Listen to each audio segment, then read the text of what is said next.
Welcome back, everybody, for another deep dive. It's funny how even a story you think you know can still surprise you. Yeah. Right. Well, today we're going to find out just how much depth there is in a single chapter Okay. from a book you probably know pretty well.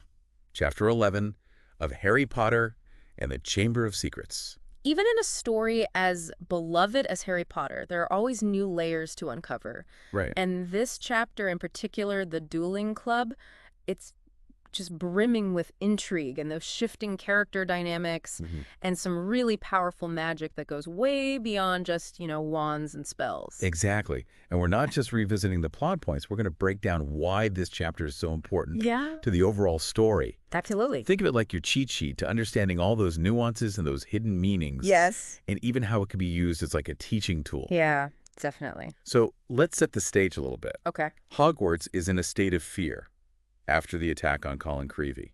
And Harry's rare ability to speak Parseltongue makes him, well, an easy target for suspicion. Right. And this fear, it's not just like background noise, It impacts how everybody interacts with Harry. It really does. That's a great point. Think about the context here. Okay. Hogwarts is on edge. Everyone's afraid. And Harry, with his unique ability, he becomes this focal point for all of that anxiety. And you see it play out so clearly with Ernie Macmillan Oh, absolutely. and the other Hufflepuffs. Yes. They are quick to believe the worst. Yes, they are. And they just totally misinterpret everything that Harry does. That's a great point. It highlights how fear can really warp our perceptions and make us jump to conclusions. And as teachers, we see this all the time in the classroom. Oh, 100%. It's like a microcosm of what's happening in the wider world. And speaking of things you see in the classroom, the dueling club scene, I mean, sure, it's hilarious Yes. to watch Lockhart's incompetence, That's cool. but it's also where Harry's Parseltongue ability comes to light for everyone to see. It is. It really just adds fuel to the fire of all that suspicion, doesn't it? It's such a brilliant move by Rowling, She takes this seemingly lighthearted thing, a dueling club, Yeah. and uses it to expose all these deeper anxieties and prejudices simmering beneath the surface. And let's not forget about the Polyjuice potion. Oh, that's a good one. Harry, Ron, and Hermione are brewing this super risky concoction, right? Right. To try to get a confession out of Malfoy. Yeah. They think he's the one behind the attacks. They do. It's really a testament to their determination to Yeah. uncover the truth. But it also raises some really interesting questions, ethical questions about identity and deception. I mean, think about the discussions you could have with your students about the implications Oh my gosh, yeah. of assuming someone else's identity. Absolutely. It opens up a whole can of worms about the means versus the ends and the responsibility that comes with using that kind of powerful magic. Exactly. That's a great point. And then just when things couldn't get any more tense, we have the attack on Justin Finch-Fletchley and nearly headless Nick. That's where everything changes, wouldn't you say? Yeah. It takes the story to a whole new level of danger. Absolutely. It really does. It shifts the narrative from just whispers and suspicion to these very real, very dangerous consequences. And it leaves Harry in a very vulnerable position. Because now everyone is looking at him like he's guilty, even though he was trying to protect Justin. It's true. Exactly. Talk about being misunderstood. Yeah. And this is where I think you can really dive into the concept of perspective with students. I'll call it for sure. How do different characters interpret the same event? Yeah. Why do they arrive at different conclusions? Right. It's fascinating. It's a perfect example of how those preconceived notions can really influence how we see the world. And it's not just the students who are judging Harry. Snape's role in this is really fascinating, too. Tell me about it. He clearly dislikes Harry, and seems to almost relish putting him in these uncomfortable situations. Like pairing him with Malfoy for the duel? Exactly. That felt so deliberate. Oh, what's that all about? Snape's motives are always a bit of a mystery. Yeah. But it's clear that he is not Harry's biggest fan. No. That's for sure. And this just adds another layer of complexity to this whole situation. Yes. Especially when you think about, Snape's history with Harry's father. Right. It's like there's this whole other backstory that we're just getting glimpses of. It makes you wonder, is Snape trying to protect Harry in his own way? It's possible. Or is he intentionally making things harder for him? I mean, that's the beauty of it, isn't it? Rowling doesn't give us easy answers. No, she doesn't. She leaves it open to interpretation, which makes for such great classroom discussions. Okay, so we've got this web of fear and suspicion and misinterpretations Yeah. all playing out against this backdrop of a pretty terrifying mystery. Mm-mm. What stands out to you so far? I think what I find so interesting is how Rowling uses this chapter to set up these really complex themes Yeah. that resonate throughout the whole series. Mhm. Prejudice, the power of fear, the struggle to find truth. It's all there. It's all there in this one chapter. And she does it in a way that's entertaining and thought-provoking, Absolutely. which makes it, I think, a perfect teaching tool. I agree. But before we get into the nitty-gritty of how to use this chapter in the classroom, Okay. let's take a closer look at some of these key events, All right. starting with that snake in the dueling club Okay. and what it really means for Harry. Remember when Harry's face-to-face with that snake Oh, yeah. in the dueling club? It's not just some random scary encounter. It's like, it's layered with symbolism and foreshadowing. It's like he's literally confronting this connection to Slytherin, to Voldemort, to this, like, dark legacy. Exactly. And he uses Parseltongue instinctively, Right. without even thinking about it. Yeah, like it just comes out. It suggests this power is like deeply ingrained in him, Right. which raises all these questions about identity Uh-huh. and what he might be destined for. It's like he's fighting this internal battle, you know? Totally. Is he going to be like Voldemort, Mm. or can he break free? Yeah. It's a struggle that I think a lot of students can actually relate to. Oh, absolutely. Obviously in different ways, Of course. but still, it's that. That feeling of like, am I going to be defined by my past? Right. Or can I create my own future? Exactly. It's powerful stuff. And the way the other students react, Oh, yeah. all their fear and disgust. That's the foreshadowing right there. Yeah. That's the prejudice that Harry will face Yeah. because of this ability. For the rest of his life. Yeah, it's like we're seeing a glimpse Right. of the challenges he'll have to overcome To prove himself, to prove that he's not, yeah. destined for this dark path. It's like Rowling is giving us this sneak peek into the future, He is. hinting at this larger battle between good and evil that's going to unfold. And she does it so subtly, Sure. weaving these symbolic moments into everyday events. Like the polyjuice potion. Oh, yes, the polyjuice potion. That's not just a random plot device. No, it's not. That adds this whole other layer. It does. It's risky Oh, yeah. brewing that potion. Mm-hmm. And it really makes you think, how far would you go Yeah. for the truth? And it's Hermione who takes charge It is. of brewing this potion. She's the brains of the operation. Yeah, she researches everything, Yeah. make sure she follows those instructions exactly. To a T. It really shows her commitment to, to finding the truth. Absolutely. Even if it means breaking a few rules, Right. bending those rules a little bit. She's got that sense of justice. Yes. And that loyalty to her friends. Yeah. It's admirable, but it makes you wonder. Could this magic be misused? Exactly. Which brings us to Draco Malfoy. Ah, yes, Draco. Definitely not brewing potions. Yo, For the good of mankind. he's a piece of work, that one. His behavior is a red flag, wouldn't you say? Oh, huge red flag. So smug and arrogant.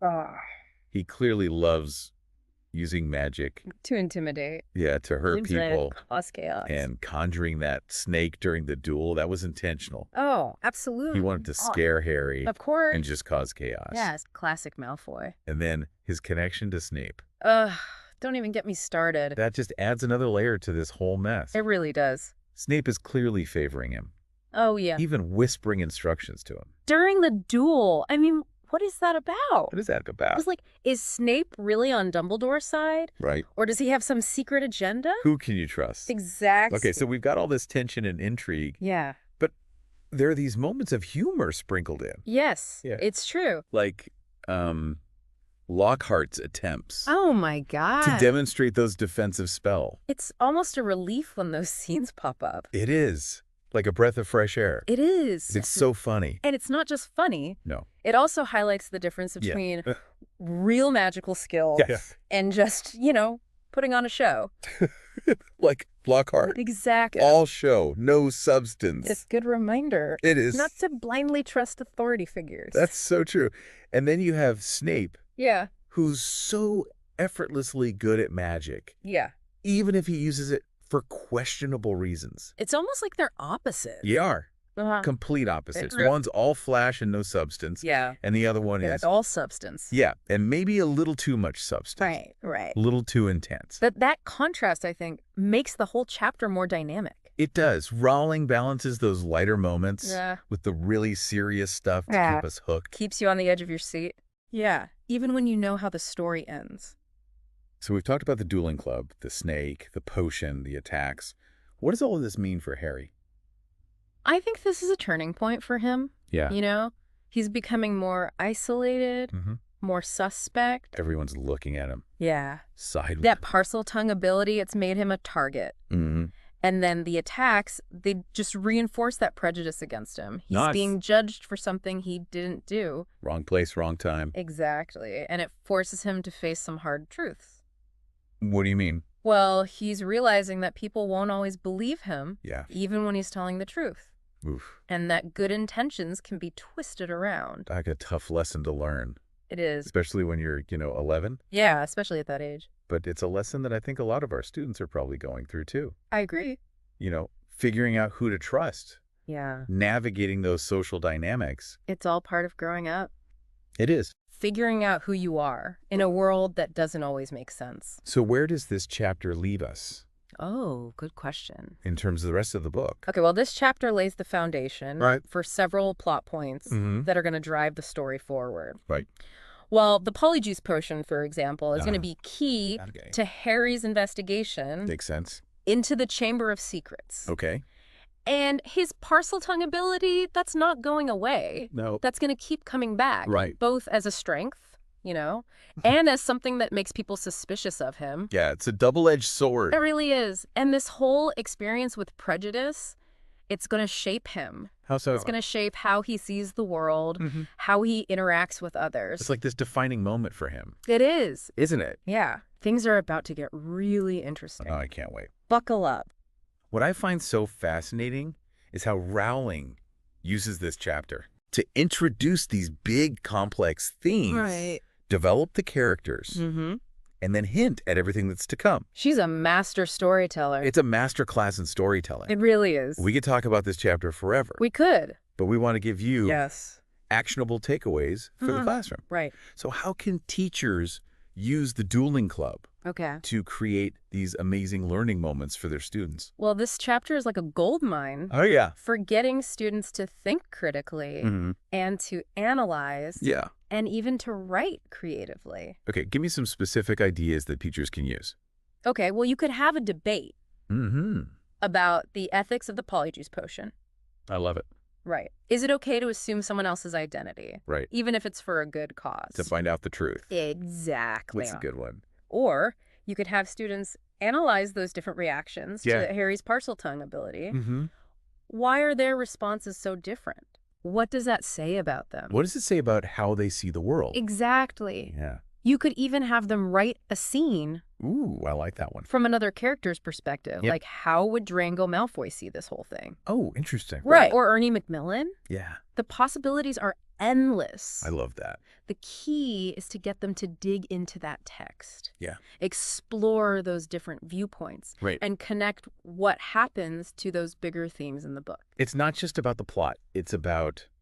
It's about life. Right. It's about the human experience. And this chapter brings up the issue of prejudice. Oh, absolutely. In a way that's relatable. It is. For kids. Yeah, I mean, that fear and suspicion aimed at Harry. Yeah. Just because he can speak parcel tongue, that's such a powerful example of how prejudice works. Yeah. It shows how it can spread and hurt people, Yeah. especially when nobody questions it. It reminds us to be careful It does. about the information we believe. Yeah. Right.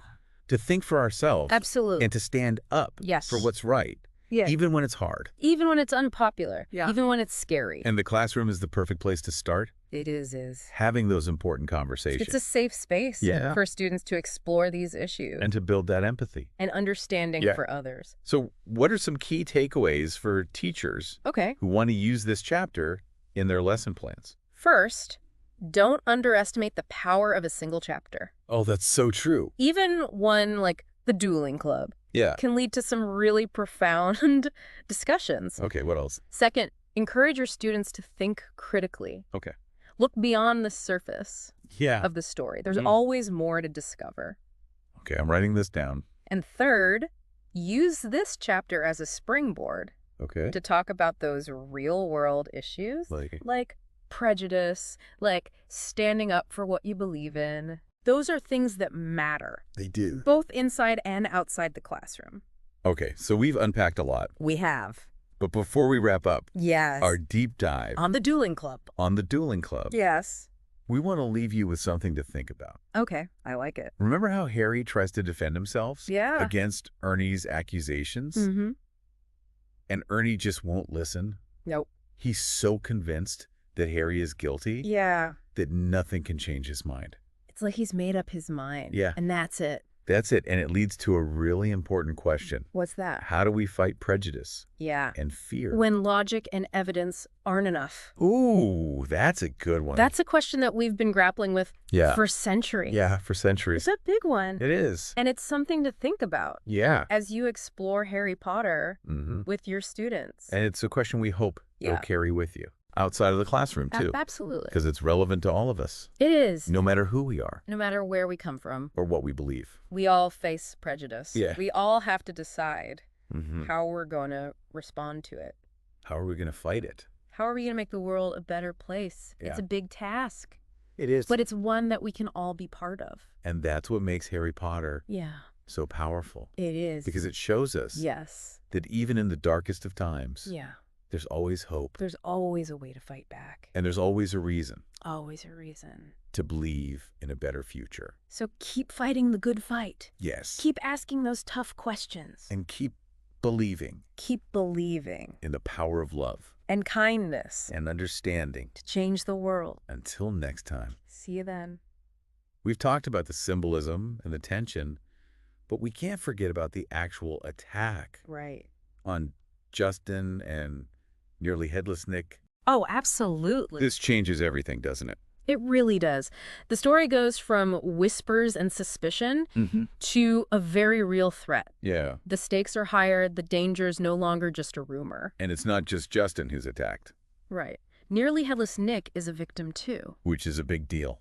It is a big deal. Because it means this threat isn't limited to, living beings. Living beings. Even ghosts are vulnerable. Yeah, it makes you wonder what kind of creature could harm both the living and the dead. That's the question, isn't it? It adds to the suspense. Oh, for sure. Right. Keeps you guessing. Yeah, keeps you guessing. About who or what is behind it all. And then you have Peeves stumbling onto the scene. Oh, Peeves. And he doesn't just find them, he turns it into this whole spectacle. Of course he does. Right, shouting attack and causing chaos. Peeves, despite all his mischief, actually plays a key role in how this all unfolds. What do you mean? Well, his announcement brings everyone running. And unfortunately, Harry's caught standing over the victims. Talk about bad timing. The worst possible timing. And of course, Ernie Macmillan jumps to the worst possible conclusion. Caught in the act. Right. It's like he was just waiting for Harry to slip up. It's like he was looking for any excuse to confirm his suspicions. And Ernie's reaction, while understandable, given what he already believes, it really shows how powerful fear and prejudice can be. It does. It's like he sees what he wants to see and ignores any other possibility. It's a reminder that sometimes, no matter what you do, people are going to see what they want to see. Sadly, that's true. It's like Harry can't catch a break. No, he really can't. Every time he tries to defend himself, people just become more suspicious. It's a perfect example of how easily misinformation can spread. Yeah. And how quickly someone can be made into a scapegoat. Especially when everyone is afraid.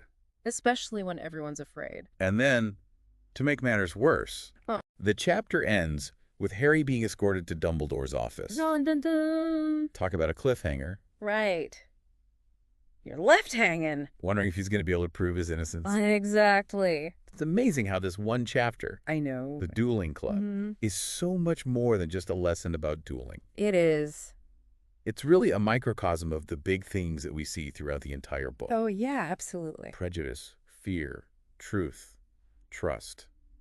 It's all there. Rowling's a master at weaving these themes into her stories. She really is. And she does it in a way that captures the imagination of, everyone. Kids and adults. Young and old.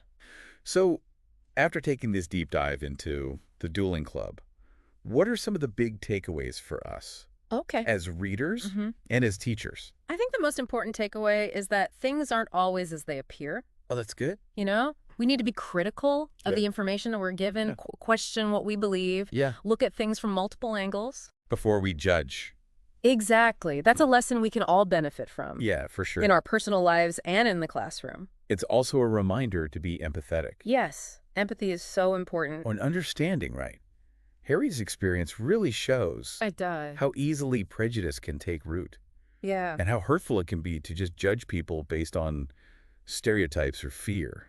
We've all been there. Yeah. We've all felt that sting of being judged unfairly. And for teachers, this chapter is a wonderful opportunity to engage your students. Absolutely. In critical thinking, right? Yeah. You can explore those complex characters.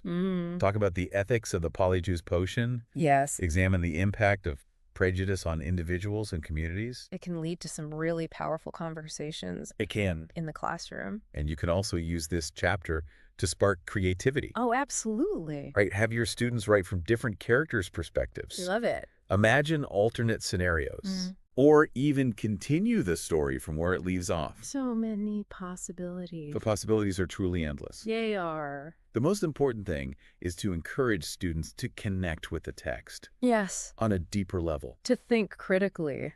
To relate the events of the story to their own lives and experiences.